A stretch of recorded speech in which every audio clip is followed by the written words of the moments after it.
Годината е 325 година. На истокот на Римското царство, императорот Константин Велики повикува црковни представници од целиот христијански свет да се соберат во градот Никеја, денес познат како Изник. Целта на овој собир е да се разреши една од најголемите расправи и во ранохристијанската црква, суштината на Исус Христос и дали тој е вистински Бог или создадено битие. Представник на контроверзниот став е свештеникот Ариус, кој тврди дека Христос не е од исто суштество со Отецот, дека тој е пониско создадено битие. Ова учење, познато како аријанизам, создава длабоки разлики и конфликти меѓу верниците, затоа што ја доведува во прашање суштината на Синот Божји. На соборот, епископите продолжуваат да расправаат со страст и длабока верска сериозност. На крајот, тие донесуваат одлука што ќе го обликува христијанското учење за векови. Христос е од исто суштество со Отецот, вистински Бог од вистински Бог, вечен и неразделив. Овој одговор го потврдува зборот homoousios, од еднакво суштество. Одлуката е запишана во никејскиот символ на верата, текст што и денес се чита во литургиите на многу христијански традиции.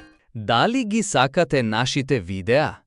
Следете не нас на Facebook и Instagram под името Православна Македонија и претплатете се на нашиот YouTube канал. Свети Никола Мирликиски, познат по својата светост, но и по борбениот дух за верата на верата. Според постари преданија, тој се разгневил кога слушнал некои зборови против божественоста на Христос и во момент на силна решителност се искачил и удрил еден од приврзаниците на аријанизмот на соборот. Некои извори зборуваат за шлаканица, други дури ја представуваат и како удар. Приказната сака да ја илустрира страста и решителноста со која светиите го штителе учењето за Христовата божественост.